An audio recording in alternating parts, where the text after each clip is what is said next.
Ben Franklin said those who are willing to sacrifice essential liberty for a little temporary safety deserve neither. Hi, Scott Horton here for the Bill of Rights Security Edition from SecurityEdition.com. It's a plain card-sized steel Bill of Rights designed to set off the metal detectors anywhere the police state goes, so you can remind those around you of the freedoms we've lost. And for a limited time, get free shipping when you purchase a frequent flyer pack of 5 Bill of Rights Security Edition cards. Play a leading role in the security theater with a Bill of Rights Security Edition from SecurityEdition.com.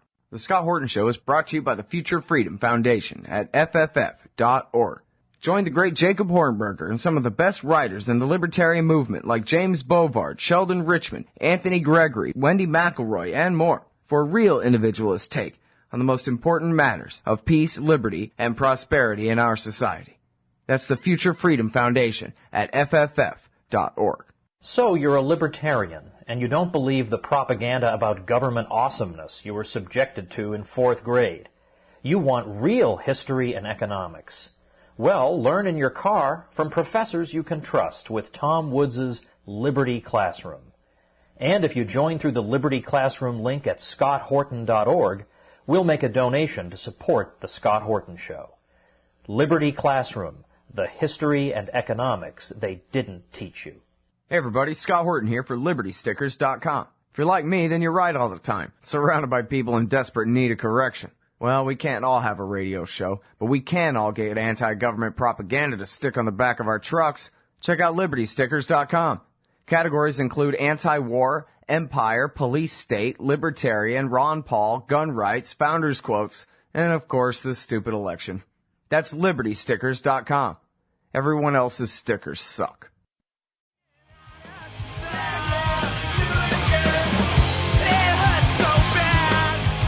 All right, y'all, welcome back to the show. I'm Scott Horton. Full archives, interview archives are at scotthorton.org. Find my blog at scotthorton.org/stress. And we will be getting back to the Gaza war and imperial politics later on in the show. But now for something a little bit different. It's my old friends Shane and Amy. Shane and Amy Bugbee from A Year at the Wheel. And they have just put out, they finally finished, I guess, the book and the movie, The Suffering and Celebration of Life in America. Hey, how the hell are you guys, man? Good to talk to you again. Oh, it's great to talk to you, Scott. How have you been? I'm doing great. I guess we still type back and forth on Facebook occasionally or something, but I don't guess I've spoken to you since way back then, which would have been 2007 and 8, the years spent at the wheel by you and your husband Shane, and then also your dog and turtle. And what were their names again? Cheyenne and Myrtle. Oh, okay, cool. Cheyenne and Myrtle the turtle, that's right. All right, so now for longtime fans of this show, I don't know if you've ever seen that YouTube of me standing out in front of the Quickie Mart with the buy one, get one free label behind me there. That's my part in this movie, being interviewed there along with, 2-3 dozen other people. And then, I guess start at the beginning. You guys really did spend a year driving around in a Chevy Blazer, is that what it was? I'm trying to remember. Yeah, it was. Yeah, we decided... Well, I guess there was a number of circumstances that led to it, but we decided to get in our Chevy Blazer and drive around the country and film the people of America, just kind of find out what was going on. It seemed like things were not at all like what we were seeing on the news, so we decided to, I guess, do our own investigative journalism, and we interviewed you. We put up about 150 short videos on YouTube for free, and then we started working on the book and movie, which just finally came out. Well, I mean, this book is a freaking masterpiece. I, of course, haven't had time to read through the whole thing or anything, but I've been paging through it a bit, and I can see why it took you so long to get it finished. I mean, this thing is really something else. Bang for your buck and all that, your ratio is satisfied for sure. Yeah, it's ridiculous to 531 pages. Big pages. Oh, 32. 532 pages. It's really great. Again, it's called The Suffering and Celebration of Life in America. In fact, let's stop at this part and you tell the people all the different websites and where they can get it and pre-order and the hardback and the paperback and all that, and then we'll get back into the story a little bit. Okay, well, we have the website SA Odd, which is where you can get the limited edition book and movie set. And then in January, we'll have the regular edition out and the ebook and all of that jazz. And it'll be available on Amazon because, of course, I guess everything has to be nowadays. And then for the videos, if you want to see, I think we have like 188 videos up there now on YouTube, and our channel is A Year at the Wheel. Yeah, in fact, Shane posted right before Election Day, he posted the clip of me talking about voting and why I'm not voting anymore after this one. All that. I thought that was pretty funny. I'd kind of forgotten about that. Did you hold true to that? Oh, yeah. I'm done. That was my last one. It was just in the primary. And that was my last vote. Although, you know, I guess I should not 100% rule out the idea that I might show up to vote no on something really important. If I thought it was going to be anything like close or something, maybe someday. But in principle, I'm pretty damn much opposed to it now. Yeah. But, so yeah, hey, that brings me to the substance of the movie. Let me say, I really liked it. I really like how it's not fluff at all. It's just, but it's not, you know, Access Channel overly simple either. I mean, it's just perfect the way it came out. Although, I was a little surprised that there's really no introduction of you and Shane and the dog and the turtle and the project, in the movie. It just goes straight to the montage of the different clips of the interviews of all the incredibly interesting and compelling people that you guys talked to on your trip. But so why is that? There's a specific reason for that, I guess, right? Was it just time? Well, yeah, you know, and the movie actually Shane put together, I think it's amazing too. I love the fact that there's not a bunch of B-roll garbage in it, but you know, maybe you should ask him about that. All right. Yeah, well, so let me ask him. I'll put him on and let him tell you about the film, and then we'll talk more. How about? Okay, sure. Hey, Scott. Hey, how are you doing, man? Pretty good, you know. Yeah, pretty good. I have a great memory of visiting you and having a gentleman sit next to me and tell me how he was going to stab me at your barbecue party. Do you remember that, Scott? Did someone threaten to stab you? Yeah, remember you guys, it was great. Oh, you yeah. Had a party. You had a party, and you looked at me and you were like, you dicks, why would you bring this person to my place? That's right. Yeah, it was some crazy person just showed up, I think. He was a friend of somebody. I don't know who. Yeah, he was a fan of some of our work prior to this road trip, and some of our satanic dabblings. Yeah. Well, and the guy was just, I don't know if he was on PCP or what, but he was just out of his mind, right?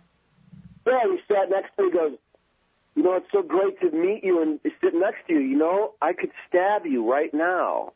And I was like, oh, my God. And he goes, you look worried about it. I'm thinking about actually stabbing you. And I'm like, holy shit. And I remember thinking, let's just leave. Me and Amy, I look at Amy, I'm like, let's just sneak out of here.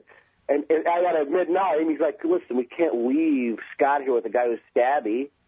And I'm like, well, what the fuck are we supposed to do? And she goes, I don't know, tell him? And I'm like, I guess so. Damn, you know, I had completely forgotten about that, and now I don't even remember how we got him out of there. Well, you know, you guys you and a couple of Chaos Radio DJs surrounded him and said, dude, let's go, and let me see what you got. And he goes, I don't have a knife on me. And you're like, get up against the car, and you guys frisked him like a cop, and then he's like, I don't have a ride. And you guys actually gave him a ride into town, which was amazing to me, because it's like, you know, from Chicago, he would have got a beat down. But you guys were very kind. You searched him. He did not have a knife on his person, and you guys left him alone. You didn't search his backpack. Well, it wasn't me who gave him a ride, I don't think. I don't know who did. One of the Chaos DJs did. But it was just, a very civil altercation. Strange. Man, I had completely forgotten about that, so now I'm trying to put the memories back together in little pieces from scratch, and I just... Yeah, well, I'm sorry. That's what I do when we're talking about this trip. I have all these weird memories that come through my head. But, hey, is that in the book? That should have been in the book, man. It is. There's a little write-up in the book, and then there's. Did you run across the Adam Curry part of the book? No, I didn't. Are you on his radio station or something? Yeah. This is the No Agenda Radio. Yeah. Well, Adam Curry was a nice partner that talks about how he raped us, literally.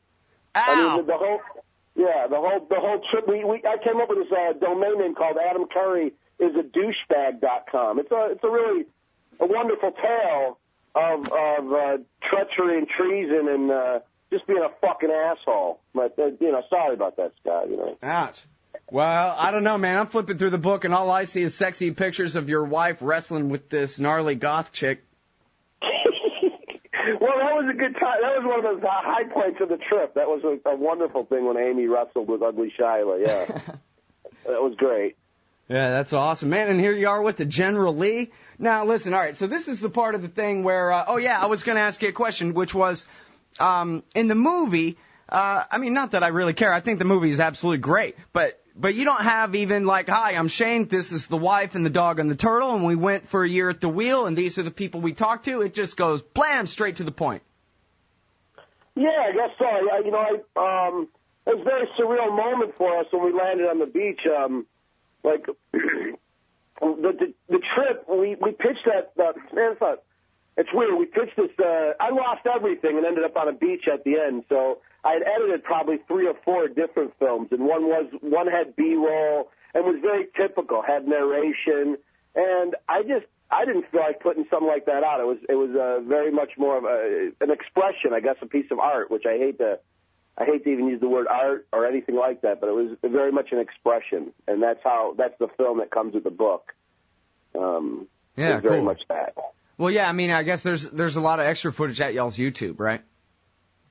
Oh yeah, well yeah. If you go to A Year at the Wheel /YouTube, you see, there's 150 videos that I edited from the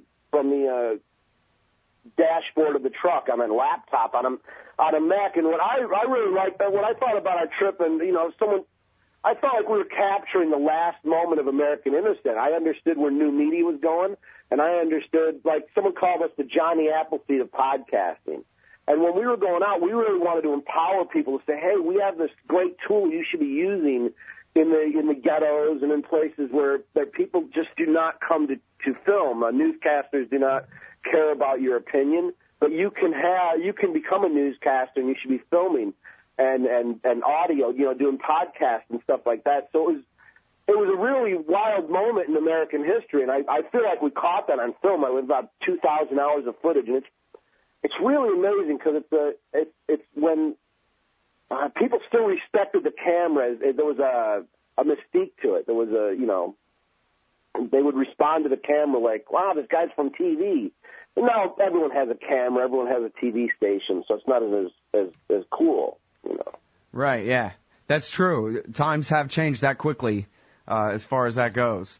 But now, I got to say, the idea of saying, for me, it's always been, I always wanted to just do a skate trip, right, and go grind everything there is in the whole country to grind. But just the idea of driving around for a year and going and seeing everything like that, it's the kind of thing that I guess a lot of people have thought of, but not very many people have ever done, and certainly I don't think anybody, and I don't guess you guys, really knew what you were in store for, right? I mean, this was really the adventure of a lifetime that you guys were on. Well, as a matter of fact, Scott, it was a really harrowing, scary existence to leave, and we're from White Trashville, I guess, because none of our family would back, no one backed us. So we left Chicago with $180, and when I brought up Adam Curry before, we originally pitched the idea probably 6 months prior to leaving to him, and he accepted the idea and made a deal with us to back our trip. So when we were leaving, we thought we had a sponsor that was backing us. When we left with $180 and nothing else, because the dude literally lied. We decided to go for it anyway. And I guess I'm sort of, as we thought, it turned out really great. And I'm an atheist, but it's almost in a spiritual sense. Things really worked out on our trip. But it was really hard to never have, for a year, we didn't have a dollar in our pocket ever. It always went in the gas tank, and we'd show up at someone's doorstep like you bought us lunch, and that was part of the deal. We'd say, hey, we'll come visit, maybe you'll buy us lunch. And I remember you buying us like these burgers, and right, Amy? Like we went out for fast food, and that was all we ever ate. We never had a dollar in our pocket, and that was very strange to travel the country without a dollar. You know, it became like when we got to the West Coast, it became so surreal. It was like we were hallucinating when we ended up on the beach because. I don't know. It's so strange to not have a place to go to scratch your balls or whatever. I mean, we just had nowhere ever to go. We always had to deal with the folks we were staying with and deal with their customs and their religion, whatever that was. We, take your shoes off at the door, whatever. We just never had a moment of downtime or a lonely, a spot to go and, be upset. You know what I'm saying, Scott? Right. And it became surreal, and opened up. Sounds awesome, man. I mean, when you guys came to Austin and I got to spend whatever, a little bit of time with you guys, it seemed like you were having a lot of fun to me. I mean, not that it wasn't hard, but I kind of wished I could, run along with y'all. But me and Amy, I think through our whole life we've. Taken those any kind of extreme and any kind of negative extreme and ran with it and sort of had a good time. We did have a good time on the trip, no doubt about it. It was just, when I think back on it, it was still a hard time. It was like, right. It was, I don't even know how we survived it. I remember being at a Kentucky gun show, and Amy was working the gun show, and these guys wanted to give us a gun. And they had like these containers, like these Big Mac cups that they molded to hide guns in and shit like that. And they told us, everywhere we went, people would tell us to worry about the next location, which was wild. Those are the couple of things that everyone in America, you got to worry about this town you're going through. You got to worry about your next location. And they would always say, oh, I'm so sorry, my house isn't clean enough. Even though it was. Everyone would apologize for their house being messy. And everyone would tell us to worry about the next location. And we found that people are, leaving from Chicago, having the horrible parents and horrible family we have, and we've seen 24 shootouts separately. We've had a person murdered in our backyard. Well, we just thought people were intrinsically rotten people, but I can't say that the people were just good. People were decent everywhere we went, and we were tested. We didn't go stay with friends. We put ads on Craigslist and stayed with absolutely complete strangers. And everyone was good. I mean, I ended up in a ghetto. I was stoned out of my mind, and I got lost and ended up in a ghetto in New Orleans.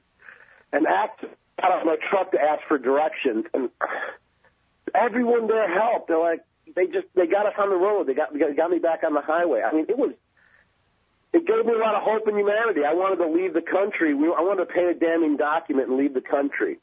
Yeah. And I really got that sense from the video, too, that, these people that you're interviewing, you didn't have it all planned out that these were all the people you were going to be interviewing as you traveled around. These are people that you just kind of stumbled across, and it's something that I actually feel really lucky that I was a cab driver all those years, because I was for like 8 years or something like that. And the movie really reminded me of that, what it's really like to spend time meeting everybody in the whole damn world, every kind of person in the whole world, somebody from everywhere in the world, and just see that, people really are people, Yeah, and then people were decent, I mean, and we did just stumble on people. I mean, we worked, like I told you before, we worked like 6 months on a whole different plan. I mean, we had a whole set of guests we were going to, and we did stumble on most of those people, like John G. Peeler. I don't know if you saw him in the book, but he's a guy who claims to be a CIA assassin. And we meet him at a West Memphis 3 rally in Arkansas, and he brings us back to his house. And he starts showing us, because I'm always a skeptic. And he starts pulling out these news articles about him testifying in all these different court cases. And he said, yeah, I lied in all these court cases just to get the guys in jail for the CIA. And he starts pulling out more and more evidence. And he looked like a Rambo. He was like a Vietnam vet that used to look like Rambo, but now he looked like a little Santa Claus almost. And when people see me as I am now, they let me in, and I'm able to do what I need to do, make it look like an accident. And so that was really creepy to run into that guy and be staying overnight at his house. I know Amy said she slept with one eye open the whole night. She was worried. I bet, yeah. All right, well, hey, listen, so we got about 6 minutes left, so I don't know exactly what my next question should be, but it sort of feels like maybe we should switch back to Amy, though. You got it. Thanks, Scott. I love talking to you. It was a pleasure. And I hope someday we're able to return the favor and you can visit us and we can host you. Yeah, hey, I'd love that, man. That'd be great. It's great to talk to you again, Shane. So tell me this, how's the dog and the turtle? They're doing great, actually.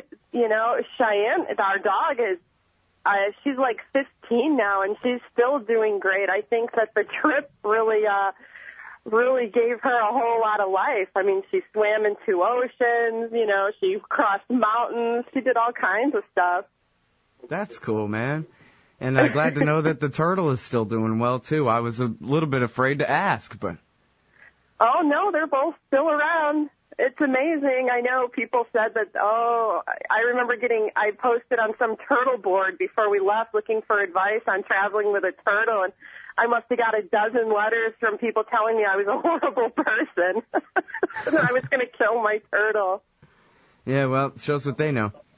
All right, so now the big point of this whole thing, I was pleasantly surprised. I don't know if it just came out this way in the movie. It also seems like the book, and again, I haven't had too much time to look through the book, but a little bit. It doesn't seem like there's really very much about electoral politics in here, even though this was a 07, 08 campaign year and the whole big hope and change and this and that.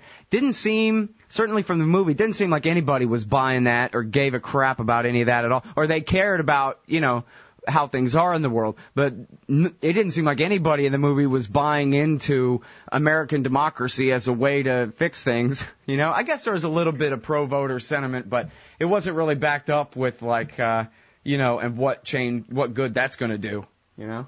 Right. Well, people, you know, they like the idea of voting. In fact, people convinced us that we should be voting, but it's about voting maybe for, you know, what's going to affect you personally, like local politics or voter reform, you know, but like maybe if the book would have come out a few months after our trip ended, it would have been all, you know, Obama this and McCain that. But because we took our time with it, just none of that stuff seemed to fit anymore. Right. And we just felt like it was more about the future of America and the people of America and the situation, because it was funny, you know, you listen to the news media and you think, oh, America's a bunch of bumbling idiots. And when we went out into the country and talked to people, even people on the street, I mean, they were smart, they were informed, they weren't idiots.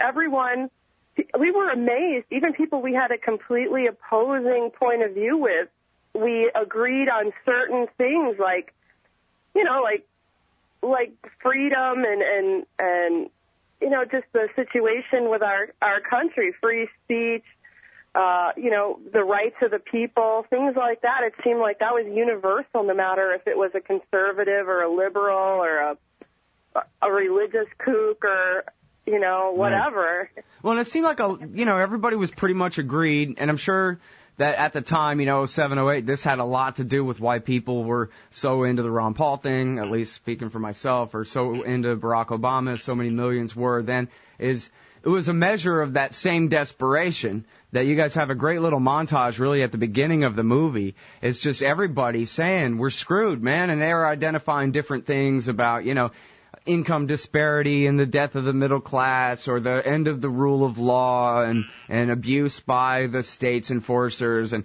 you know, whatever different examples. But it seemed like everybody agreed that America is lost. They don't know, you know, and they're lost too. They don't know what to do either, but something is really going wrong around here. This is not the way it's supposed to be. That was the universal kind of sentiment, especially those times, huh? Absolutely, and that was way before, you know, the Occupy thing or the Tea Party. None of that stuff existed, but people feel really disenfranchised. I mean, right, the crash didn't even happen till the end of 08. So that was still during the bubble of the fake prosperity. Oh, right. The news was still saying everything was great, everything was fantastic, you know, and meanwhile, we were watching people lose their homes. but nobody was reporting on that stuff.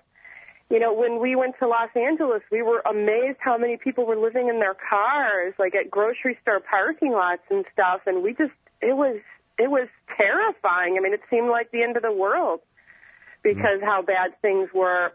And, well, I mean, of course they still are, but it seems like people are a lot more aware, I guess.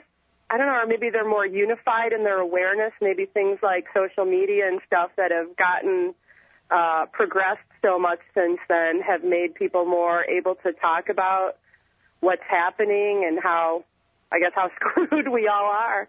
Yeah. But it seems like we have nothing to do with the powers that be. The people of America have absolutely no say in government. We have no representation at all. I mean, it's amazing. Listen, this work is amazing. Y'all, the two of you are amazing, and this trip that you took is amazing, and I'm so pleased to, play my small part in it. I got my little clips in the movie and my little interview in the book, which thank you for editing it so heavily. I do talk on and on sometimes. But I really want people to check this thing out. There's the super duper badass $250 hardback thing. It's coming out in the spring. For people who can afford it, you should get that. If you can't, there's still this cheaper. It's huge though. It's not some, little Dean Koontz paperback thing, dime store novel. It's this huge, awesome, soft cover called The Suffering and Celebration of Life in America. And its companion DVD, Politics, Art, Religion, Revolution, by Shane and Amy Bugbee. And that's ayearathewheel.com. And then give me some more web addresses. USAodd.com and, Year at the Wheel on YouTube is the YouTube channel where you can see Scott and dozens of other people that we talk to. And really, Scott, thank you so much for being a part of it. You were a big inspiration for us, all that you do. Well, thanks. I really appreciate that. I just, this is one of the coolest things I've ever been a part of, so I'm really happy.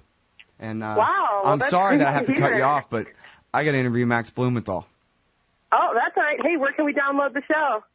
Go to scotthorton.org. We got a live stream right there, or noagendastream.com. All right, excellent. Thank you so much, Scott. Thanks, Amy. It's great to talk to you, and tell Shane bye again for me, and thanks a lot. All right, well, thank you. All right, everybody, that is Shane and Amy Bugbee. Again, it's The Suffering and Celebration of Life in America. I'm in there, if you like that kind of thing.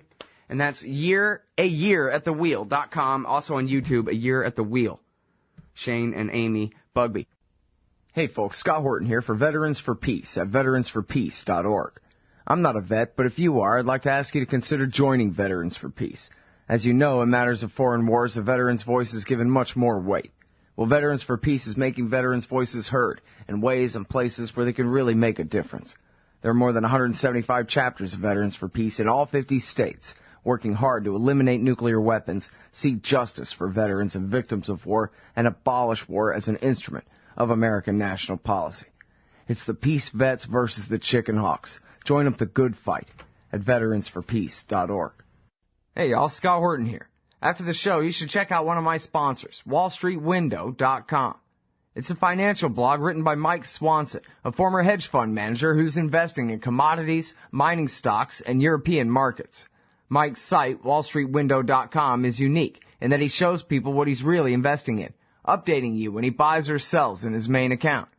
Mike's betting his positions are going to go up due to the Federal Reserve printing all that money to finance the deficit. See what happens at wallstreetwindow.com. In an empire where Congress knows nothing, the ubiquitous D.C. think tank is all. And the Israel lobby and their neocon allies must own a dozen. Well, Americans have a lobby in Washington, too. It's called the Council for the National Interest at councilforthenationalinterest.org. They advocate for us on Capitol Hill. Join CNI to demand an end to the U.S.-sponsored occupation of the Palestinians and an end to our government's destructive empire in the Middle East. That's the Council for the National Interest at councilforthenationalinterest.org. Hey ladies, Scott Horton here. If you would like truly youthful, healthy, and healthy-looking skin, there is one very special company you need to visit, Dagny & Lane at dagnyandlane.com. Dagny & Lane has revolutionized the industry with a full line of products made from organic and all-natural ingredients that penetrate deeply with nutrient-rich ionic minerals and antioxidants for healthy and beautiful skin.